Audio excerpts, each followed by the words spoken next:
ini, perkembangan teknologi sudah semakin pesat dan berkembang, termasuk juga pada teknologi kultur jaringan. Biasanya, kita memperbanyak bibit dengan metode konvensional seperti perkecambahan biji, okulasi cangkok, dan stek pada tanaman tertentu yang sulit diperbanyak. Nah, melalui metode ini diperlukan teknik alternatif perbanyakan tanaman, yaitu salah satunya teknik kultur jaringan. Nah, pada tanaman kultur jaringan ini adalah suatu metode yang mengisolasi bagian tertentu tanaman, sel jaringan, ataupun organ, kemudian dibudidayakan secara terkendali dan aseptik. Nah, lalu diambil bagian daun tanaman tertentu. Dari daun tersebut kita bisa ambil batang atau tunas maupun akar, sehingga yang tadinya sepotong daun bisa menjadi tanaman yang utuh. Yang dibutuhkan dalam kultur ini adalah yang pertama, yaitu laboratorium kultur serta alat-alat yang lengkap. Kemudian yang kedua adalah rumah kaca dan persemaian. Lalu beragam bahan-bahan dan media kultur yang cocok untuk pertumbuhan tanaman. Nah, biasanya itu terdiri dari komponen unsur hara, makro, dan mikro, vitamin, karbohidrat, dan zat pengatur tumbuh, serta biasanya menggunakan agar. Adapun yang ketiga dalam kultur jaringan, ini kondisi laboratorium harus terpelihara kebersihannya, serta dalam kondisi yang aseptik. Tahapan kultur jaringan ini yang paling sederhana adalah mikropropagasi dengan cara sterilisasi eksplan. Eksplan itu adalah bagian tanaman yang diambil dari tanaman induk. Tahap pertama, kita bersihkan semua mikroorganisme yang menempel di permukaan maupun yang ada di dalam eksplan. Mengapa hal itu terjadi? Karena eksplan ini nantinya akan dibudidayakan secara aseptik dan terhindar dari mikroorganisme. Lalu tahap kedua, menanam eksplan yang sudah melalui proses sterilisasi ke dalam media kultur. Nah, media kultur ini pertama menggunakan media inisiasi tunas. Biasanya menggunakan medium MS yang mengandung zat pengatur tumbuh tertentu. Kemudian selanjutnya, setelah kita mendapatkan tunas in vitro, masuk ke tahap multiplikasi tunas, yaitu tahapan di mana tunas in vitro yang sudah didapatkan itu diperbanyak pada medium kultur yang mengandung sitokin yang berfungsi untuk mengendapkan tunas. Setelah sejumlah kultur jaringan cukup banyak, maka sebagian tunas tersebut di subkultur ganti media induk akar yang akan bertujuan untuk menginduksi atau merangsang pertumbuhan akar secara in vitro.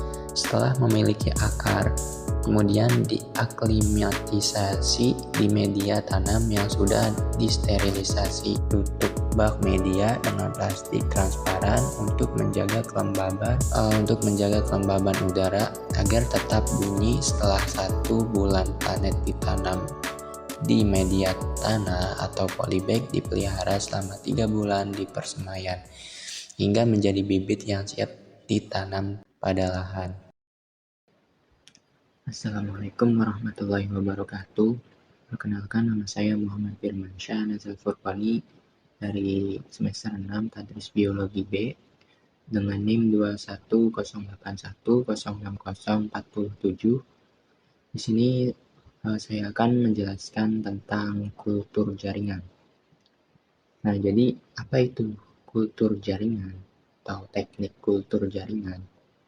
Merupakan suatu metode untuk memisahkan atau mengisolasi bagian dari tanaman seperti sel, jaringan, atau organ seperti daun, akar, batang, tunas, dan sebagainya. Nah, serta membudidayakannya dalam lingkungan yang terkendali atau secara in vitro, secara terkendali gitu, dalam artian semisal dalam rumah kaca atau dalam media yang mumpuni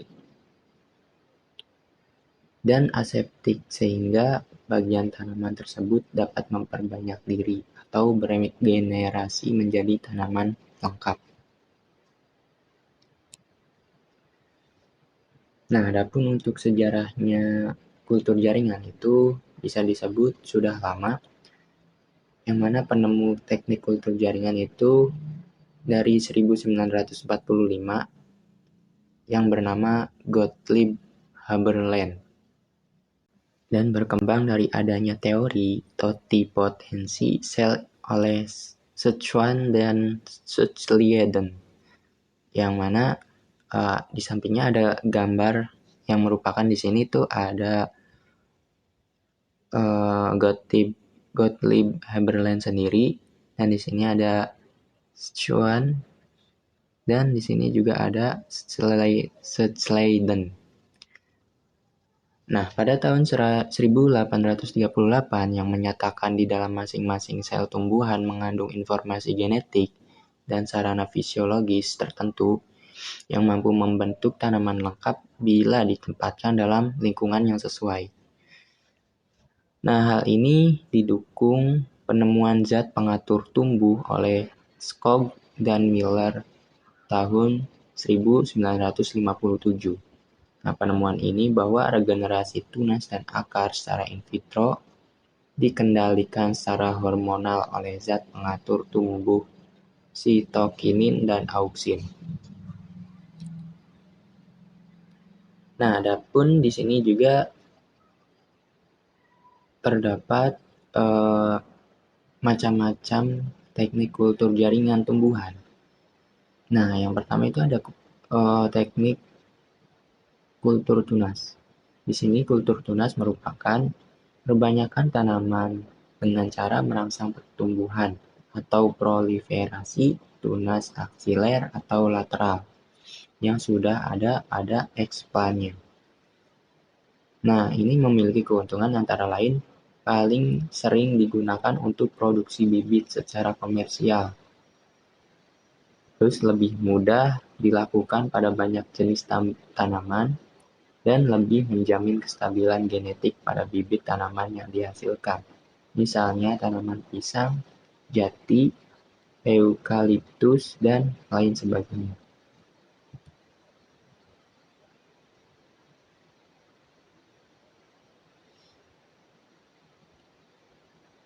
Oke, untuk selanjutnya itu ada teknik oogenesis. Nah, masih dalam macam-macam teknik kultur jaringan tumbuhan, itu yang kedua ini oogenesis, yang merupakan proses pembentukan tunas dari ekspan yang tidak memiliki jaringan merismatik. Tunas yang dihasilkan disebut tuna adventif, yang dapat kita dapatkan atau kita terapkan untuk kultur tanaman keladi atau keladi, atau juga nanas, tanaman nanas itu bisa dilakukan. Oke, ada yang teknik ketiga yaitu teknik somatik embryogenesis, yang mana proses pembentukan embrio dari jaringan somatik tanaman itu merupakan embryogenesis somatik. Dan sel-sel somatik berkembang melalui pembelahan sel dan membentuk embrio yang sama dengan embrio zigotik, yaitu mempunyai struktur bipolar yang terdiri dari jaringan meristem tunas dan meristem akar. Nah, semua sel somatik dalam tanaman mengandung seluruh kumpulan informasi genetik yang diperlukan untuk berdiferensiasi menjadi tanaman utuh. Perubahan pola ekspresi gen tersebut bisa disebabkan oleh zat PT auksin. Lazim diterapkan pada tanaman kurma, rumput laut, kelapa sawit, dan coklat atau kakao. Nah, adapun kelebihan media kultur jaringan tumbuhan itu dibandingkan dengan perbanyakan bibit secara konvensional adalah perbanyakan bibit dapat dilakukan dengan cepat dan dalam skala banyak. kontinuitas ketersediaan bibit akan terjaga sepanjang waktu tanpa harus menunggu musim berbuah. Bibit yang dihasilkan juga akan sama dengan induknya. Tingkat keseragaman pertumbuhan bibit di lapangan juga tinggi, hemat biaya pengiriman atau transportasi, dan bebas hama penyakit. Itu merupakan kelebihan dari media kultur jaringan tumbuhan. Nah, terus juga di sini kelemahan dari media kultur jaringan tumbuhan itu membutuhkan biaya operasional dan fasilitas produksi yang mahal atau yang mumpuni. Nah, biasanya dalam kita lihat kembali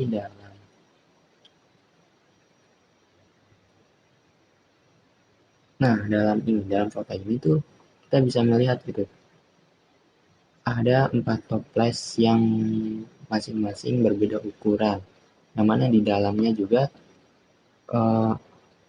mengandung beberapa zat yang tidak murah gitu untuk bisa menumbuhkan tanaman yang sudah dikultur ini. Salah satunya juga ada media agar di sini. Media agar tidak murah termasuknya. Dan juga biaya perawatan yang lainnya juga itu tidak murah. Oke, lanjut.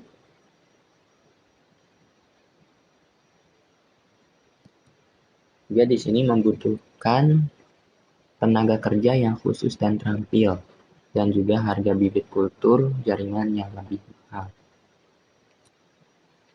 Nah, setelah membahas kultur jaringan lebih mendalam tadi, kita harus tahu manfaat kultur jaringan di sini. Walaupun mahal gitu ya, tapi kultur jaringan itu memiliki beberapa manfaat, yaitu yang pertama, di bidang pemuliaan tanaman untuk meningkatkan genetika, seperti induksi variasi somakonal dan induksi pengobatan. Terus juga di bidang bioteknologi tanaman, teknik kultur jaringan sangat diperlukan untuk meregenerasi sel tanaman yang telah direkayasa genetiknya menjadi tanaman transgenik. Nah, terus di bidang pengendalian penyakit tanaman, kultur jaringan dapat menghasilkan tanaman yang bebas patogen, yaitu melalui kultur meristem. Terus di bidang konservasi dapat digunakan untuk memperbanyak tanaman yang hampir punah atau untuk penyimpanan pasparupa. Nah, untuk kesimpulannya, jadi kultur jaringan tumbuhan adalah merupakan teknik laboratorium yang memungkinkan perbanyakan tanaman secara aseptik dengan menggunakan bagian tanaman, seperti sel, jaringan, atau organ, dalam kondisi yang dikendalikan. Nah, proses ini melibatkan beberapa tahapan, mulai dari pengambilan eksplan atau bagian kecil dari tanaman, sterilisasi, penanaman dalam media kultur yang mengandung nutrisi dan hormon pertumbuhan, hingga pembentukan kalus atau massa sel tak terdiferensiasi, dan regenerasi tanaman lengkap. Nah, kultur jaringan tumbuhan juga memiliki banyak keunggulan, termasuk kemampuan untuk memperbanyak tanaman dalam jumlah besar, dalam waktu singkat juga, dan menghasilkan tanaman yang bebas penyakit, dan memungkinkan perbanyakan tanaman yang sulit diperbanyak secara konvensional.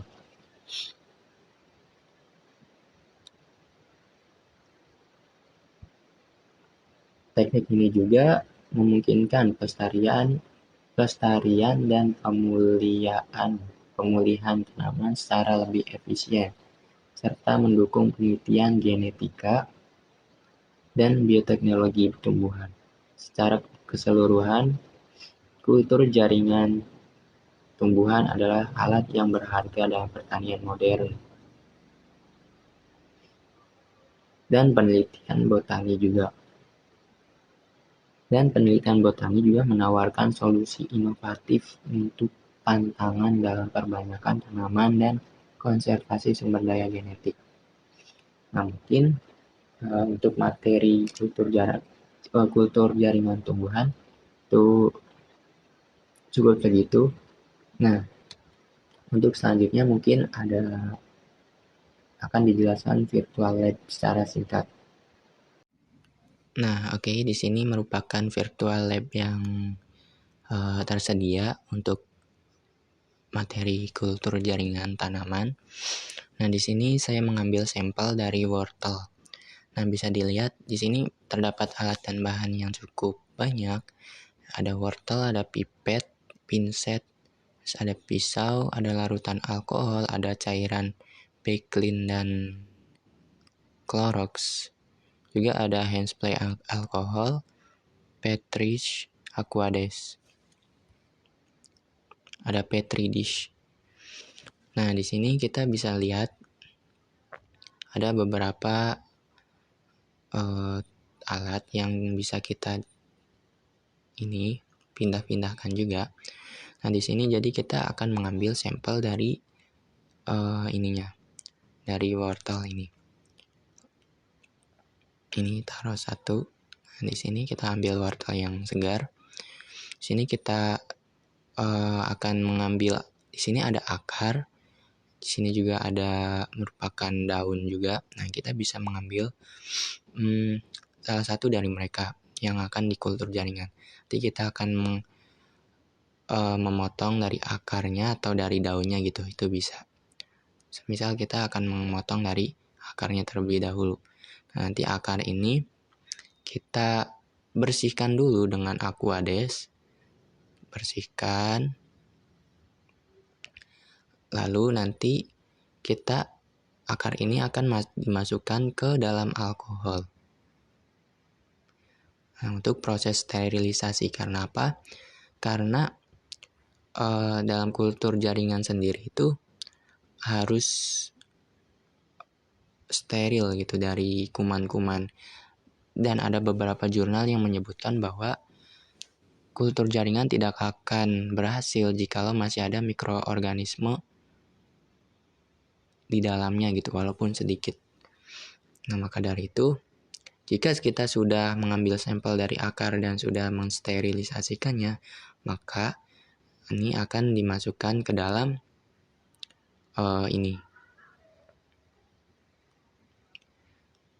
ke dalam botol di sini. Nah, botol di sini tuh sudah terdapat sebuah agar di dalamnya nih. Ini warna pink tuh merupakan media agar. Nah, di sini kita mengambil sampel akar ya, sudah di sini, lalu dimasukkan ke dalam media agarnya. Lalu kita simpan di sini dan kita rawat dan juga dijaga dan dikontrol juga. Nah, terus adapun hasil yang kedua, nanti itu bakal muncul benih sekecil ini nih. Nah, terus singkat waktu nanti akan menjadi seperti ini. Tanamannya akan tumbuh.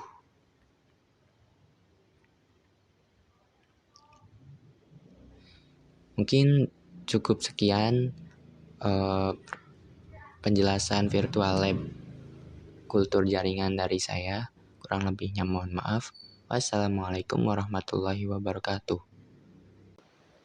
Oke, sarannya burung dara, burung cendrawasih cari dulu di Papua.